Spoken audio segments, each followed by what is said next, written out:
Buenas noches. Hemos subtitulado el programa de hoy Ser o no ser para una mejor comprensión del tema que vamos a tratar. El mundo, el tipo de vida nuestro, está basado y substanciado en el curso espacio-temporal en el que transitamos. Embebido en los acontecimientos de ese movimiento espacio-temporal, el hombre olvida sus raíces, y sobre todo las raíces de su yo real, y más que ser en el mundo, simplemente está. Y ese estar le pone a merced de lo circunstancial y lo transitorio, o sea, en manos del sufrimiento y de la muerte. Olvida lo permanente en función de la imagen cíclica y cambiante que le ofrece su ojo exterior y su mente más física. Por otro lado, desde la más remota antigüedad, han existido sistemas de enseñanza que empujan al individuo, desde la superficie al interior de sí mismo, desde la potencialidad de su imaginación a la realización y actividad de esa misma potencialidad, o sea, a la progresiva liberación de sus ataduras, tanto físicas como emocionales, como mentales. Vivimos ahora, en nuestra sociedad contaminada, nuestra sociedad occidental, vivimos el ofuscamiento y la pesadez que, emanando de lo cotidiano, ahoga esa realidad profunda de la que hablábamos. Se aprenden demasiadas cosas inútiles, se compite por casi nada y se obstruye masivamente y particularmente el canal que conecta lo divino con lo humano. Las técnicas de las que hoy nos hablarán nuestros contertulios pertenecen a diferentes culturas, pero la finalidad de la misma es desempolvar nuestra dormida conciencia a través del método de la meditación. El problema está, pues, en elegir entre ser un individuo o simplemente estar en el mundo sin ningún sentido. Todo ello es una sugerencia para una mejor expresión vital. Escúchenlos. Voy ahora a presentarles a nuestros invitados, que les hablarán, pues, de meditación y conciencia. Con nosotros está Jacobo Grinberg, psicofisiólogo, profesor de psicología de la Universidad Nacional Autónoma de México. Ha escrito más de 36 libros. Carlos Ortiz, investigador de la relación existente entre las técnicas de meditación chamánicas de don Juan Matus y las del místico español San Juan de la Cruz. Antonio Carán, director de la Casa Tíbet México, representante oficial del Dalai Lama, experto en budismo tibetano. Y don Rodolfo Flores, chamán mexicano, maestro en meditación chamánica mexicana. José Colastra, finalmente, especialista de nutrición ortomolecular y además autor de bastantes libros, 15 libros, creo, ¿verdad, José? Más o menos, sí.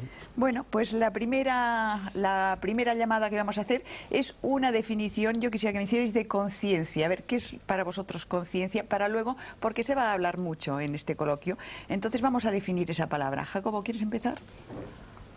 No se puede definir. O sea, está más allá de definiciones.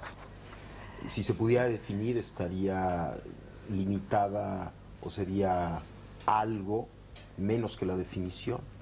Ten en cuenta, perdóname que te interrumpa, que aquí nosotros en Europa tenemos, no sé, muy marcada, no sé si vosotros también, como definición de conciencia algo referente a la moral. Por esto quería que lo aclarases. ¿Comprendes? No, bueno, claro. Que hicieras esa distinción. O sea, no, el término conciencia tiene una acepción, sí, como ética, volverse consciente de ciertas normas o las normas, pero realmente a eso no creo que nos refiramos cuando hablamos de conciencia, y es en ese otro nivel que no se puede definir. Podríamos decir que, por ejemplo, la cualidad de la experiencia es conciencia. Tú cuando ves una luz, realmente detrás o en el hecho, en la cualidad luminosa, está la conciencia. La luz no existe ni afuera ni adentro. O sea, no existe como un fenómeno físico, como tal como luz. En el espacio lo que existen son una serie de ondas electromagnéticas, cambios fotónicos. Tampoco existe en la actividad cerebral como luz. Como luz, en esa cualidad perceptual, es conciencia. De la misma forma el sonido. O sea, el sonido a nivel de espacio, físicamente no existe sonido. O sea, no existe nada en el universo físico similar al sonido. Lo que llamamos sonido es una cualidad de la conciencia, tal y como la experimentamos. O sea, si tú analizas a nivel físico lo que percibimos como sonido, pues es un conjunto de cambios vibracionales de moléculas de aire, pero no hay sonido ahí, como tampoco existe sonido a nivel físico, fisiológico. O sea, si tú penetras al cerebro y tratas de encontrar el sonido ahí, tampoco existe. Entonces es también una cualidad de la conciencia. De tal forma que la conciencia podría, en este nivel, no de normas éticas, ¿no?, conceptualizarse como lo que está por detrás de cualquier acto perceptual, lo que sostiene la cualidad misma de la experiencia. Esto podría ser. Y existen muchos niveles de la conciencia. He mencionado dos. Digamos, la cualidad perceptual visual, la cualidad sonora, son dos niveles de conciencia, pero existen muchísimos otros niveles de conciencia y todos tienen en común el pertenecer a ese algo que está por debajo de todo, pero no se puede definir.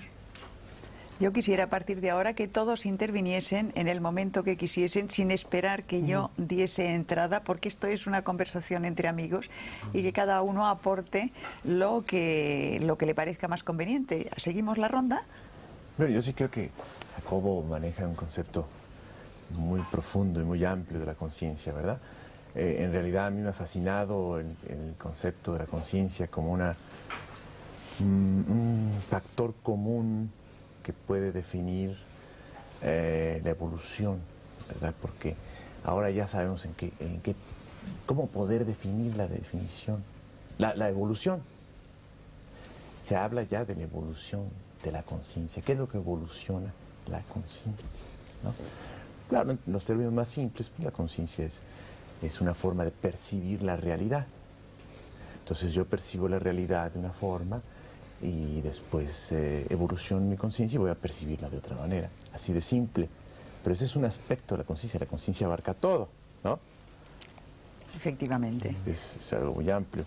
Pero sí hay, para definir esa evolución, se hablan de grados de conciencia. Van incrementándose los grados de conciencia, de claridad, de percepción de la realidad, de sentir la realidad, de comprenderla, de entenderla, ¿verdad?, conforme se va evolucionando. Y es algo tan sencillo como decir, bueno, en la infancia nosotros teníamos un nivel de conciencia, ¿no? En la juventud hay otro nivel de conciencia y en la edad adulta hay otro nivel de conciencia. ¿Hay alguien adulto? Ah, una pregunta. Porque creo que debe ser muy difícil en llegar a la edad adulta, ¿eh? No lo digo con sorna, ¿eh? Sí. No, la madurez. Una persona plenamente madura, sí, digamos que sería una persona en un máximo grado de conciencia.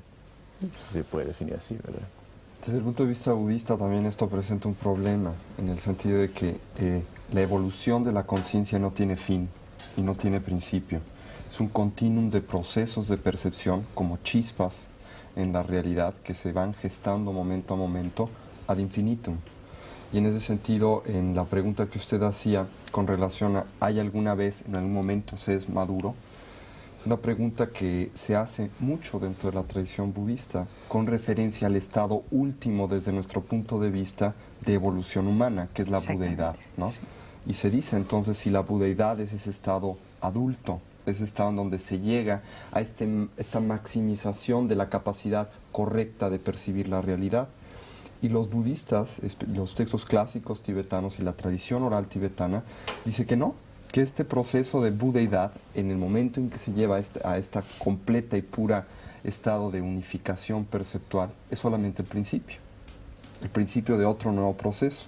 Y cuando se termine ese nuevo proceso, también ese estado de finiquitación de ese proceso, ¿no?, es el principio de otro, ad infinitum. Entonces, cuando hablamos de conciencia, hablamos de un proceso tremendamente complejo y, como bien decía Jacobo, muy difícil de definir, porque depende de a qué nos refiramos con conciencia.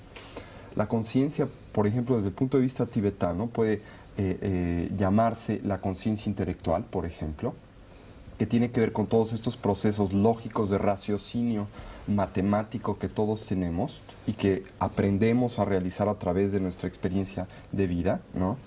y que tienen por propósito fundamental desglosar la realidad, categorizarla y hacerla familiar. Este es un tipo de conciencia, no la última, solamente un proceso de conocimiento. Pero hay un tipo de conciencia mucho más profundo, a la cual los tibetanos llaman yeshe. Y este tipo de conciencia la definen con una sola palabra: luminosidad. Y no es que sea una bola de humo luminosa que tengamos en algún lugar del cerebro y brille, sino es simplemente la capacidad de iluminar, en otras palabras, de hacer presente y de hacer parte de, un poco lo que definíamos como simplemente el conocimiento en sí, el darse cuenta. Y de hecho conciencia se puede traducir como este darse cuenta. Pero aquí volvemos a otro problema: ¿quién se da cuenta? ¿No? Entonces este es un problema que se trata mucho dentro de la tradición budista. No hay un punto central que se dé cuenta. Es un proceso unificado, pero muy complejo de definir también. Don Rodolfo, ¿cómo lo ve desde su punto de vista? Desde nuestro punto de vista chamánico, sin niveles académicos ni nada, lo vemos de la forma más sencilla. El despertar de la conciencia es encontrarse a sí mismo, y dentro de ese encuentro en sí mismo encontrar la luminosidad en el amor y en compartirlo hacia los demás por medio de la manifestación del espíritu, a través de el bien por el bien mismo. Es como nosotros lo concebimos, nada más. Colastra. Bueno, es una pregunta bastante... Hemos hecho la primera ronda. Sí, es una pregunta un poco difícil porque tiene dos lecturas: el nivel humano y la posibilidad de que conciencia se pueda describir desde otro nivel. Desde el punto de vista del nivel humano, pienso que el doctor Grimper tiene muchísima razón, porque el término conciencia es muy difícil de definir si lo limitamos exclusivamente a nuestro enfoque, a nuestro nivel.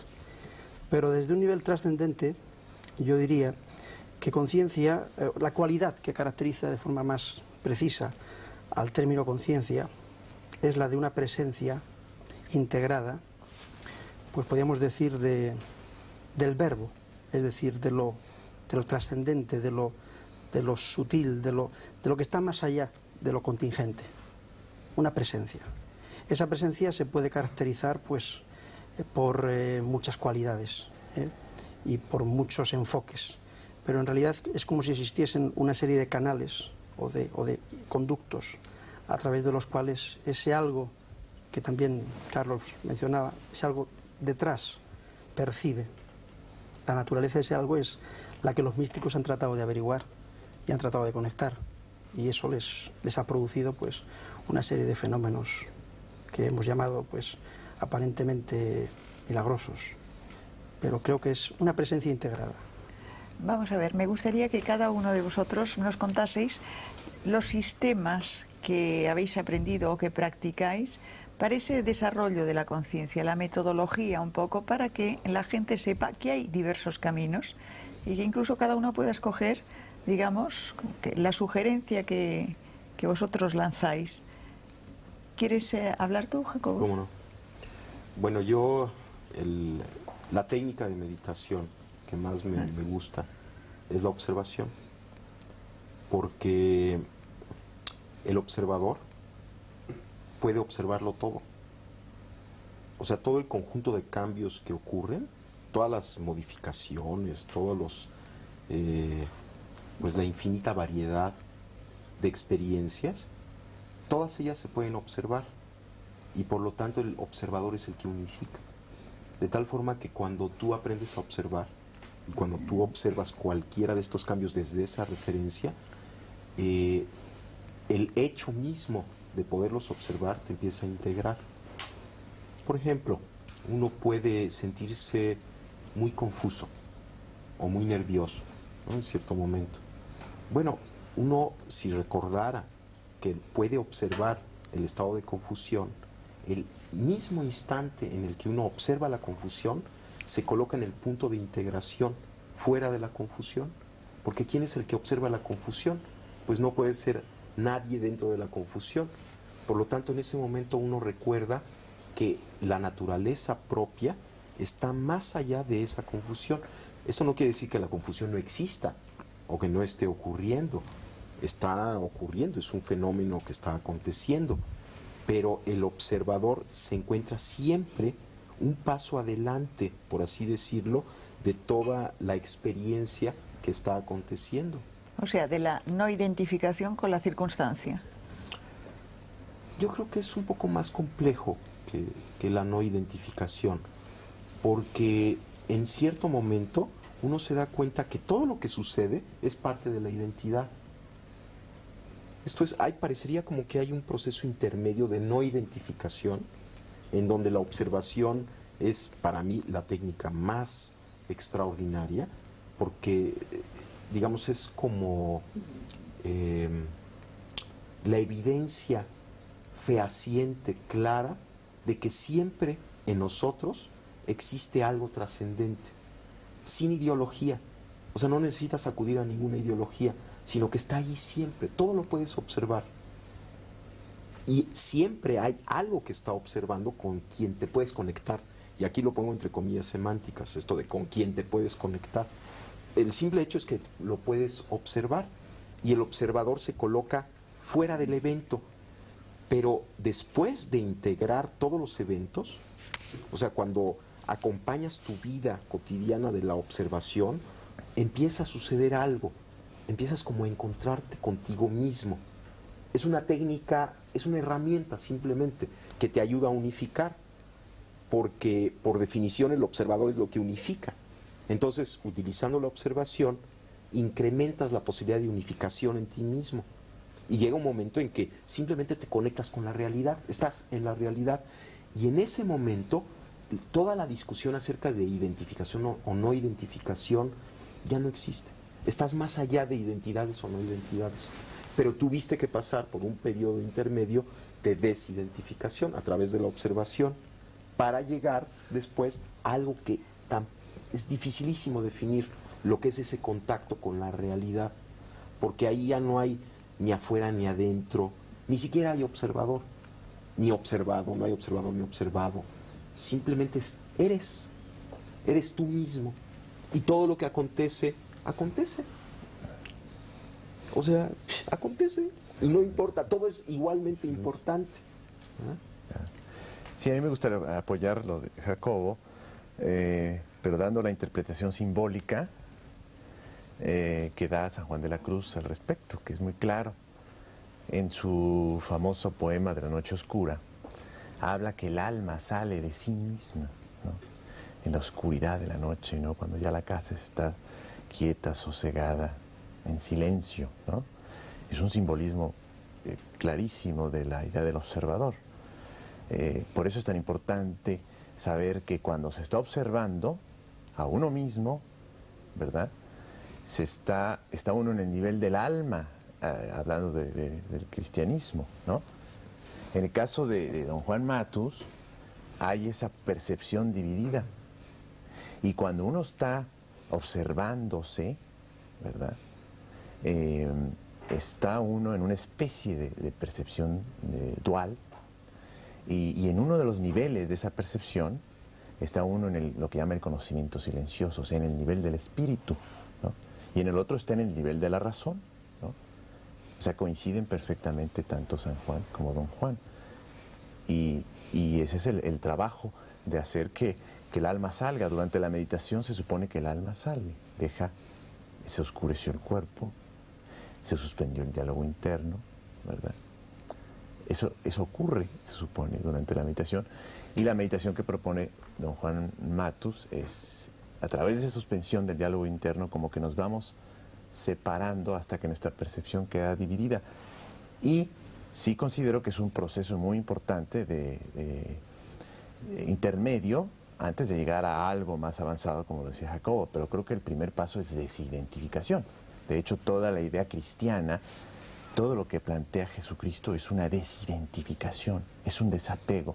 La idea de la renuncia es desidentificarnos de esa involucración que decías muy bien en la introducción, ¿no? ¿Cómo estamos? No somos, sino estamos en un proceso de involucración total con el mundo, ¿no? Entonces tenemos que salir del mundo. Pero no es del mundo digamos, el mundo de todos los días, sino del mundo de acá adentro que hemos introyectado. El mundo de los apegos el mundo exteriores. de los apegos y de las identificaciones. Es del que nos tenemos que salir, el alma tiene que salir, sin ubicarnos. Y a partir de ese trabajo de estar como en una percepción dual constante, entonces vamos a empezar un proceso muy importante, ¿no? Que ya estaba describiendo Jacobo, ¿no? Había un programa de televisión hace muchos años que se llamaba ¿Cómo es, cómo se hace? Pues esa es la pregunta que voy a lanzaros ahora a todos. Si quieres contárnoslo desde el punto de vista budista, luego volvemos y os vais interrumpiendo y vais comentando. Sí, claro. Y seguimos. Desde el punto de vista budista, definir un poco este proceso de trabajo interior o de trabajo psicológico, porque de hecho es un trabajo psicológico que desde el punto de vista budista está muy alejado de toda una metodología religiosa o una visión mística, es una transformación de nuestra percepción para percibir correctamente.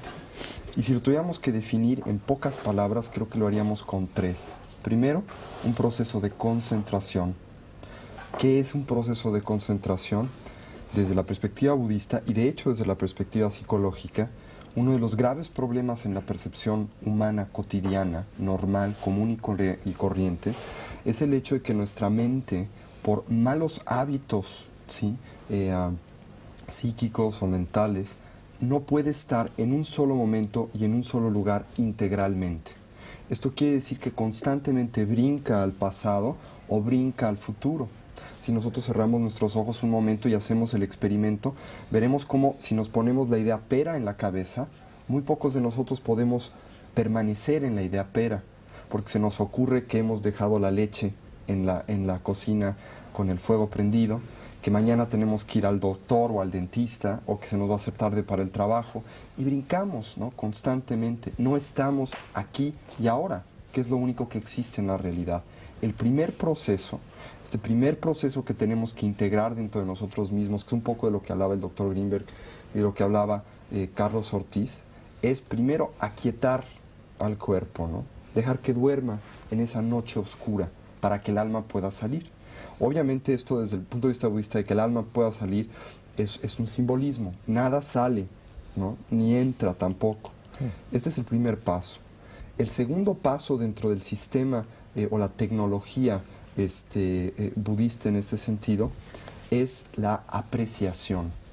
Una vez que paramos, ¿sí?, esta serie de proyecciones que le hacemos a la realidad y de prejuicios que son el resultado básico de estar en el futuro y en el pasado, de prejuiciar mi realidad o de proyectar en ella fantasías, y específicamente formas fantasiosas de existencia, que son que las cosas las vemos como eternas, independientes y no cambiantes, ¿sí? O tratamos de verlas así, y esto está completamente en contradicción como con las cosas realmente son, transformativas, impermanentes, interrelacionadas, etc. Empezamos a través de esta concentración de ver una sola cosa en un solo momento, a apreciar la realidad. En otras palabras, a ver lo valioso, único y extraordinario que es cada evento de percepción. Poéticamente hablando, el mundo tibetano le llama a esta percepción, a esta apreciación de la realidad, el descubrir la magia de lo ordinario. El hecho de que cada evento, por ordinario, común y corriente que aparente ser, es extraordinario, porque algo vivo y algo real acontece en cada instante y en cada momento. Este es el segundo paso, es este extrapolarse o salirse, que insisto, no es un salirse, sino es un abrirse, es un apreciar la realidad. Y después de esta concentración y de esta apreciación de la realidad, viene el entendimiento de la misma. Y el entendimiento de la misma es la fusión directa, la integración o la síntesis de la percepción con la realidad, más allá de sujeto experimentador y objeto experimentado. Esto no quiere decir que hay un extra, un espíritu en los aires que percibe más allá de esto, sino que desde el punto de vista psicológico lo que sucede es que lo que importa en este momento tan especial de percepción ya no es el observador que se desdobla para percibir y trae a sí mismo la percepción, sino la relación. Deja de importar observador y observando, y lo único que existe e importa es la relación. Un poco lo que veníamos hablando. Este proceso requiere de una tecnología, no viene por sí solo, se tiene que cultivar, porque todos nosotros vivimos en el mundo, primero que nada, como decía Platón, de la doxa y de la opinión, en el mundo de las interpretaciones, de las proyecciones y de los prejuicios, pero también en el mundo de los inventarios. Todo lo metemos a nuestro inventario, todo lo metemos a nuestras categorías y muchas veces dejamos de ver las cosas como son. Y cómo son, ¿sí? Es un problema muy extenso dentro de todo este conjunto de desarrollo de la conciencia. Pero podríamos decir desde el punto de vista algo budista, algo muy, muy sencillo, pero muy bello. ¿Cómo son? Extraordinarias, únicas. Un poco es eso. Don Rodolfo. Pues estoy de acuerdo con las tres personas antes, Jacobo, Carlitos y Marco. Nosotros también llevamos el mismo sistema de la concentración primero para poder llegar a un desarrollo psíquico y poder tener la suficiente capacidad de desligarnos de la vida real, que se le llama aquí, ¿no? Para llegar a la vida interior y poder percibir todo lo que está a nuestro alrededor. Pero las técnicas pues no varían, son las mismas, ¿no? La concentración, la entrega total, ¿no? El desprendimiento de todas las cosas que nos atan aquí, en el aspecto materialista. Pero vamos a ver, nosotros, por ejemplo, si pensamos en una actividad de un budista, nos imaginamos a un señor sentado en la postura del loto, rapado, vestido de amarillo y en una celda de un monasterio o en un templo. ¿Ustedes cómo lo hacen? Nosotros lo hacemos de la forma más sencilla y simple, ¿no? Nosotros podemos hacer nuestra concentración en cualquier lugar, siempre y cuando saneemos primero el ambiente, ¿no? Sanear el ambiente es decir, pues, quitar todo, evitar todo tipo de vibraciones negativas, ¿no? Pero lo único que tenemos que hacer es sentarnos, concentrarnos y recibir esa energía que nos da la capacidad de la percepción o del acecho, como decía aquí Jacobo, ¿no? Creo yo que es de lo más simple, ¿no? Que pues hemos heredado por el tradicionalismo, por lo que sea, ¿no? Pero pienso yo que también es la capacidad del individuo en el entregarse, en el darse, ¿no? Para poder recibir eso. Yo quisiera añadir una cosa antes, que creo que es un poco importante en la tradición budista. Nosotros generalmente cuando hablamos de budismo, muchos sí nos imaginamos a gente rapada en un monasterio meditando, ¿no? Esto es una imagen correcta desde cierto punto de vista, puesto que esto hacen los monjes budistas, pero estrecha, porque no es solamente eso lo que hacen. La meditación, primero que nada, este proceso de desarrollo de la conciencia o de atención, primero que nada requiere una técnica que nos permita entrar en el mundo de la concentración. Para entrar en este mundo de la concentración tenemos que tener un laboratorio controlado. No podemos hacer un experimento a grandes planos si primero no lo hemos controlado en medios controlados de laboratorio. En otras palabras, nos tenemos que salir un poco del mundo discursivo, del mundo de ruido, del mundo de las presiones, del estrés, a un ambiente controlado.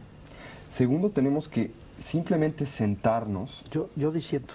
¿Tú disientes? Sí. No necesariamente pienso que debe ser un ambiente controlado. Desde el punto de vista budista se tiene que empezar así. Por eso es lo que quiero decir. Se tiene que empezar así porque si no se empieza en un ambiente controlado, son muy contadas las personas que tienen la capacidad de trascender este diálogo interior. Es muy fácil decir desde el punto de vista budista, bueno, concentrarse es nada más pensar en una cosa. Pero ¿cuántas gentes que dicen tener concentración pueden realmente fijarse en una sola cosa en un solo momento, a pesar de decir que están concentrados?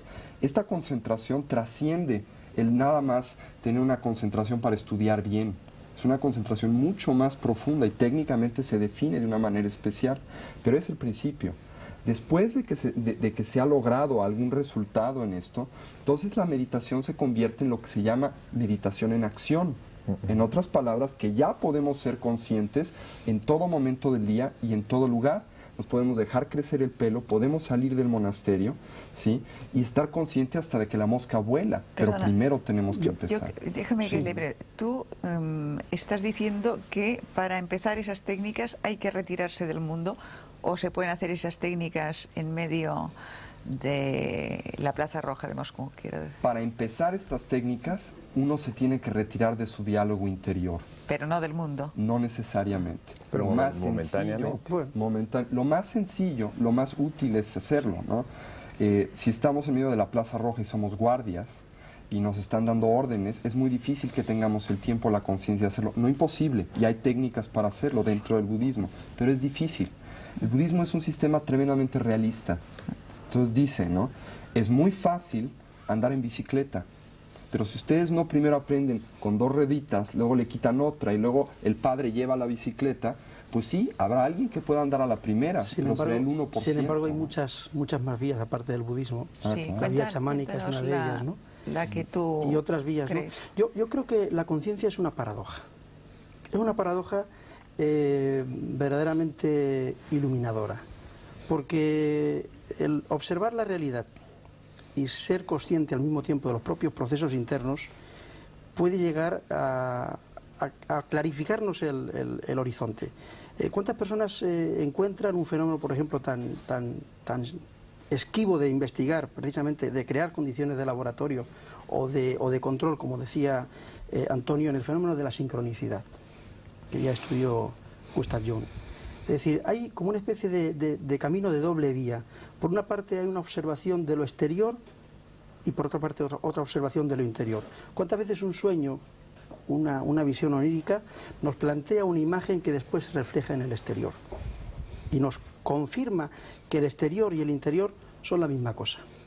Entonces, yo pienso que el fenómeno o el intento de llegar a una trascendencia y a un desarrollo de la conciencia está basado precisamente en la observación y la comprensión y la aceptación de esa paradoja. Y el saber que podemos situarnos en la percepción exterior y en la percepción interior. Y el saber también que, en definitiva, en un nivel trascendente son la misma cosa. Entonces, si partimos de esa base, y sobre todo en el aspecto de la educación, en la cual Jacobo es un experto en el tema de trabajo con niños, nos damos cuenta de que, pues simplemente se trata de educar la observación, de saber qué es lo que vemos y qué es lo que ve dentro de nosotros. ¿Tú practicas alguna técnica especial? Sí, yo utilizo, en el tema meditación, utilizo la meditación con cristales de cuarzo. Porque pienso precisamente que una forma muy fácil de desarrollar ese tipo de contacto es la observación. La observación del nexo que hay, de la unión real, de la red que es la que está formada entre el ser humano concreto y todo lo que le rodea, el continuo que le rodea. Jacobo, te hemos dejado antes a mitad, a vosotros dos os hemos dejado a mitad de contar vuestra propia interpretación, vuestra propia actividad dentro de este tema. Bueno, yo creo que... no sé cómo decir lo que estoy sintiendo o lo que estoy pensando. Yo pienso que hay que encontrarse a uno mismo. Y en esto estoy totalmente de acuerdo con don Rodolfo. Y en este encontrarse a uno mismo, todo adquiere significado. Y entonces, tanto lo que sucede en el mundo como lo que sucede dentro de nosotros es integrado, es parte ya de un encuentro, se ve desde ahí. Es delicioso el momento en el que uno pierde todo concepto y toda preconcepción y todo aparece fresco y todo es nuevo. Y esta observación de momento a momento, como decía Tony, acontece. Pero hay algo que está detrás de esta percepción y que yo no puedo pensar que no exista. Y es uno mismo, que no es el ego. No, es el sí mismo que diría Ibn Arabi o sí, es el los sí místicos mismo, estos. que está más allá de más todos allá, los eventos cambiantes. Es algo que uno tiene que encontrarlo y también es muy difícil definirlo, pero tiene que haber aquello, porque si no hay eso, entonces no hay significado. Y yo pienso que el significado es muy importante. Y tampoco me estoy refiriendo a un significado lineal o restringido. Pero yo indiscretamente te preguntaba cómo lo haces, qué técnica usas, Mira, qué es lo que quería saber claro, de que los que faltabais ahora para... Mira, yo la técnica que Sí. utilizo consiste en una primera fase, te sientas, cierras los ojos y empiezas a observar tu respiración. Empiezas a observar tu respiración y van a aparecer pensamientos, van a aparecer sensaciones, no las reprimes.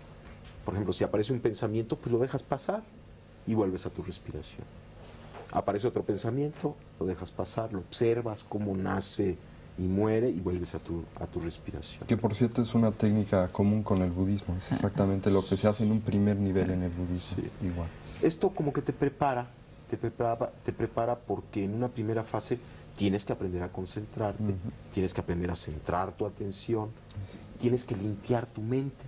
Y la forma de limpiar la mente no es peleándose en contra de la mente, Exacto. ni es, no la puedes quitar, no hay forma de quitarla. Y si peleas en contra de ella es lo peor que puedes hacer. Porque Constriñirla, entonces que no piense, eso no se puede la hacer. fortaleces, pero tampoco pienso que es malo tener mente.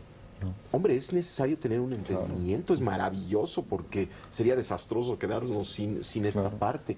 Sí, pero hay que trascender un nivel Claro, de pero esta entendimiento. mente que nos molesta, estos pensamientos repetitivos, yo pienso que sí hay que limpiarlos, y la forma de limpiarlos es aceptarlos, paradójicamente es aceptarlos y dejarlos pasar y dejar que afloren y que afloren y que afloren hasta que llega un momento en el que empiezan a calmarse y entonces uno puede fundirse con la respiración, estar en ese punto. En ese Bueno, instante. esa es una primera fase de la técnica. Una segunda fase consiste en empezar, por ejemplo, a observar tus pensamientos, tu cuerpo, tus sensaciones, unificar tu cuerpo, recorrer tu cuerpo, observar parte por parte, ir sintiendo, aceptando, sin pelearte en contra de tu cuerpo, sin juzgarlo, sin analizarlo, sino simplemente, por ejemplo, después de que estás en esta respiración ya concentrada, empiezas a sentir la parte alta de tu cabeza, las sensaciones táctiles, las sensaciones de la superficie. Después empiezas a sentir cada parte de tu cuerpo, vas como bañándolo, recorriéndolo poco a poco, hasta que llega un momento en que puedes observar tu cuerpo como una unidad. Es como recuperar tu imagen corporal. Entonces observas tu cuerpo, estás de testigo de tu cuerpo al mismo tiempo que sintiéndolo. Cuando logras hacer esto, el budismo, porque es una técnica budista, se llama vipassana, es una forma muy extraordinaria de curarse, de limpiarse, además de colocarse en el punto de observación en donde puedes percibir todo tu cuerpo como una unidad, estás aceptando todo lo que sucede ahí, pero estás en una posición trascendente con respecto al mismo. Exactamente. El siguiente paso es empezar, en la técnica que yo practico, es empezar a activar una percepción simultánea, de tal forma que percibes todo tu cuerpo, con todas sus sensaciones corporales, y simultáneamente tu respiración. Exactamente. El siguiente paso implica, por ejemplo, poner atención a tus pensamientos. Entonces, percibes tus pensamientos, qué pensamientos hay, qué relaciones hay entre un pensamiento y otro, qué redes de pensamientos acontecen, y las percibes con la misma actitud que percibiste tu respiración y tu cuerpo, sin juicios, sin análisis, aceptando todos los pensamientos que acontezcan, pero colocándote de testigo de los mismos. Estás al mismo tiempo sintiendo, viviendo tus pensamientos, pero en el punto de trascendencia con respecto a ellos. La siguiente fase implica observar simultáneamente tu cuerpo, tu respiración y todos tus procesos mentales. Una observación simultánea. Bueno, una vez que acabas esto, que puedes realizar esta observación simultánea, empiezas a poner atención a tus emociones. ¿Qué cambios emocionales hay? ¿Cuáles son los tonos emocionales, la luminosidad emocional, las cualidades de la emoción? Y observas tus emociones con la misma actitud con la que observaste tus pensamientos, tu cuerpo y tu respiración. Cuando logras esta observación de tus emociones, observa simultáneamente tu respiración, tu cuerpo, tus pensamientos y tus emociones. Después empiezas a observar de la misma forma tus imágenes internas, hasta que logras una percepción, una observación igual que como observaste el otro, sin juicio, sin análisis de tus imágenes internas, y haces simultánea la observación de tu respiración, tu cuerpo, tus pensamientos, tus emociones y tus imágenes internas. Pero El siguiente paso consiste en observar los sonidos del medio ambiente y observarlos de la misma forma en la que observaste tus pensamientos, tus emociones, tu cuerpo, y hacer una observación simultánea de medio ambiente, cuerpo, emociones, pensamientos, etc. Después, observar el mundo visual. Llega un momento en que cuando puedes hacer una observación simultánea de todos los componentes de tu experiencia, sucede algo extrañísimo. Hay una especie de umbral que se atraviesa y te conectas contigo mismo. Pero ¿quién es el ti mismo con quien te conectas? No se puede describir, porque está unificando todo aquello. De alguna manera, la técnica de incorporar observación a la observación y de hacerla simultánea te hace llegar a un umbral en donde todas las concepciones que tenías de ti mismo desaparecen y te conectas con algo que está más allá de esas concepciones, pero mucho más cerca de ti mismo que nunca antes. Y te das cuenta además que ese ti mismo es inseparable de la totalidad. ¿Y qué es la Pero totalidad? ¿Y qué es la totalidad? todo eso son condiciones de laboratorio, Exactamente. condiciones de control. Yo voy más allá, que son válidas y perfectamente útiles, pero yo voy más allá. Es que la conciencia se puede buscar también en la observación diaria de cualquier evento que a nosotros nos sucede. Pero perdón, es exactamente lo mismo. Sí. Bueno, en el sí. momento en que logras la observación del mundo visual, del mundo auditivo, de tu cuerpo, Entonces, estás puedes en integrar. cualquier lugar, en cualquier situación, y estás observándolo desde el mismo punto de referencia. consciente. Lo único que se dice es que si no hay un proceso previo de capacidad de atender, entonces en lugar de atender, en lugar de observar, nos estamos yendo con las cosas. Un poco lo que decía Jacobo para profundizar nada más una cosita. Yo diría que más bien de lo que se trata es de trabajar sobre el tema educativo, Sí, porque claro. me parece que el niño tiene la frescura suficiente, la capacidad suficiente en un sistema educativo idóneo para ver todo esto como una cosa totalmente natural. De acuerdo. La forma en la que el niño percibe la realidad es totalmente instantánea y directa. Entonces estamos hablando y estamos dando la sensación o la imagen de que necesitamos este proceso. Y posiblemente lo que necesitemos no es este proceso, sino no degradar una capacidad natural que tenemos desde que llegamos al mundo y que podemos ir ampliando progresivamente. Pero es otro tema. Esto depende. Perdona que diga, pero como este programa lo hacemos para personas que deben estar hechas una ruina, entonces casi mejor Pero es que no damos hablemos damos de la niños. impresión de que Sí. necesitamos No, para adultos, digamos, mejorarnos. estábamos contando un Eso poco es. la historia. Me Claro. perdonáis, pero Carlos Ortiz no ha dicho Me su gustaría parte mucho en este tema. continuar con el simbolismo, ¿no?, de San Juan de la Cruz. Es importante aclarar que en ese proceso de separación estamos hablando de todo, del desapego, de la desidentificación. Para poder observar está uno desapegándose, salir de uno mismo, ¿no? Dice San Juan de la Cruz en su poema. Para eso hay que hacer la noche oscura del sentido, es decir, de los sentidos, de las emociones Qué tranquiliza. que se da en la meditación. O se puede dar instantánea, porque hay que hablar de la meditación momentánea e instantánea, vamos a decirlo así, ¿no? Se tiene que dar la noche oscura del entendimiento, o sea, se ve la realidad sin juicio, y ahí se entra la percepción directa. Ahí está. Por eso hay que hablar de ese tipo diferente de Claro. meditación, pero que hay que entrenarla en el laboratorio, como dices, en la meditación de sentado, ¿verdad? Y se da la noche oscura de la memoria, o sea, de ubicarse en el aquí y el ahora, olvidarse del pasado y olvidarse del futuro, así tiene que ser, ¿no? Y también la noche oscura de la voluntad, en cuanto a esa suspensión momentánea de esa voluntad reactiva, ¿verdad? Se suspende de pronto, por un momento. Entonces, ya nos ubicamos en dos tipos de meditación, una que es de sentados, ¿verdad?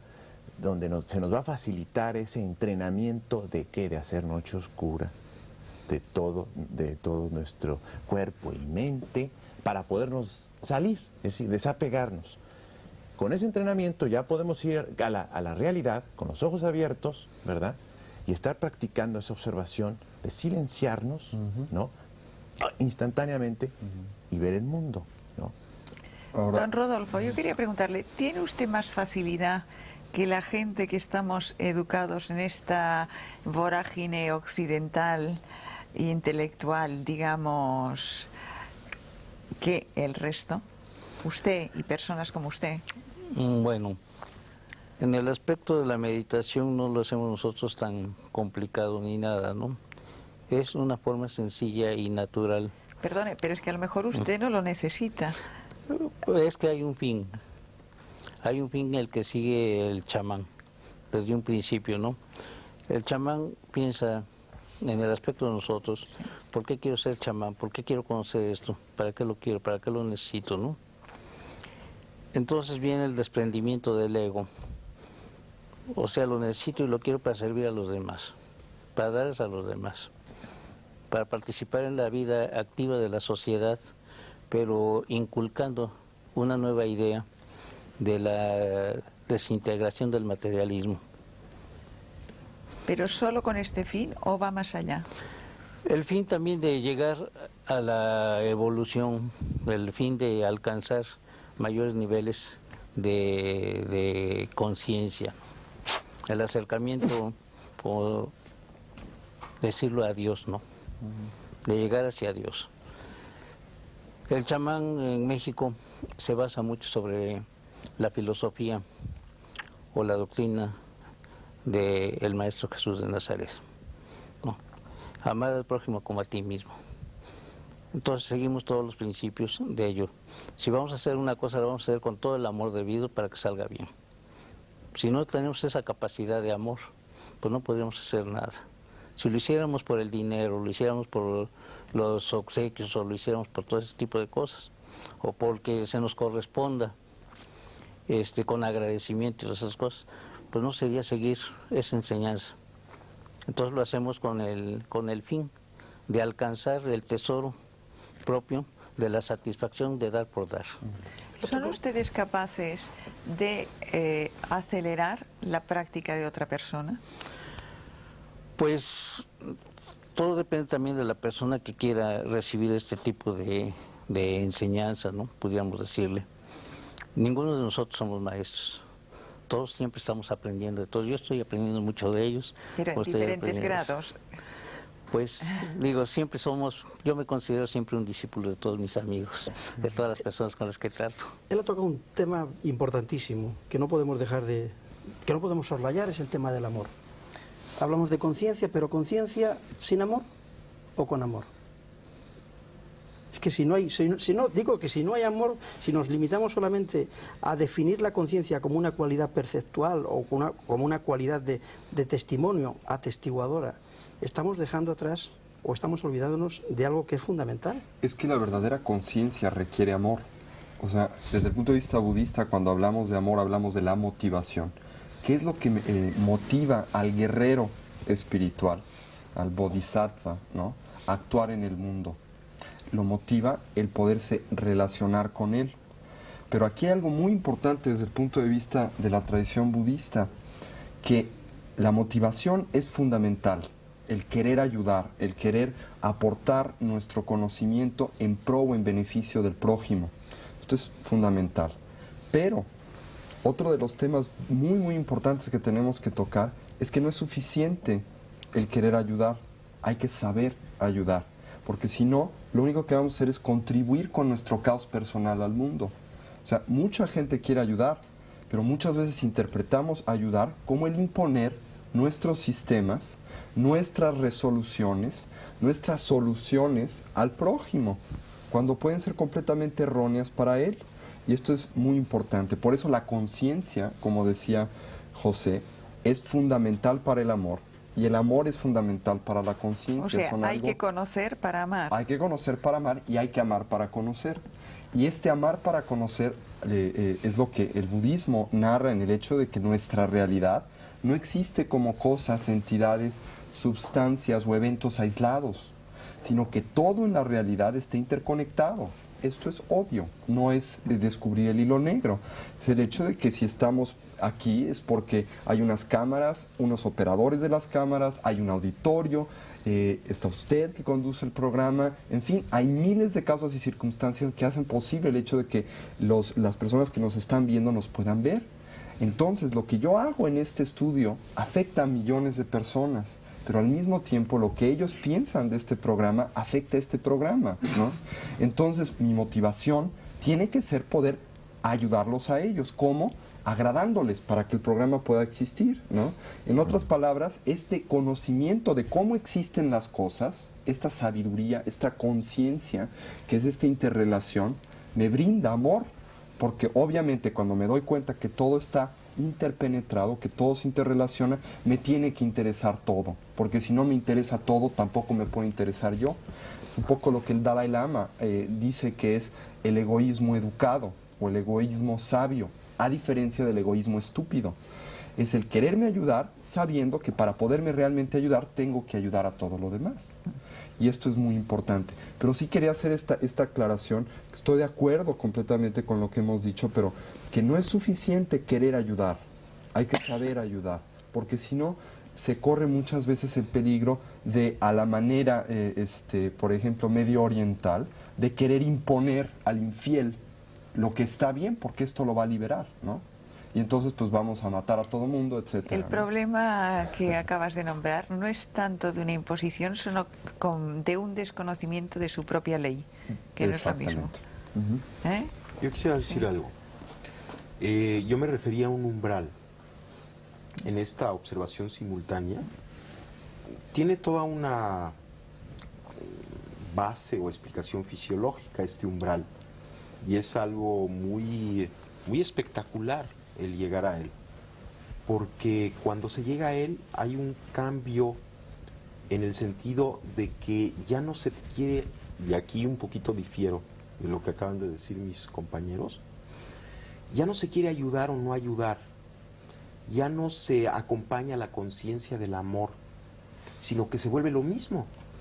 Pero esto ya es un paso muy evolucionado. No hay ni conciencia ni amor, simplemente hay esta realidad. El ser. Pero aquí ya y hablas es de todo fútbol. amoroso, Sí. no tiene una cualidad de amor añadida, sino que es lo mismo. Pero ahí estás hablando ya de la iluminación en sí. Antes de la iluminación, para partir y poder llegar a este proceso, tiene que haber la conciencia de amor. Yo creo que nos hemos dejado, perdóname, a Carlos Ortiz, que no nos ha acabado de contar exactamente cuál era su técnica y su método, que eso sí también más nos o menos le he interesa. dicho, en pocas palabras, la noche oscura de San Juan de la Cruz, la noche activa, ¿verdad?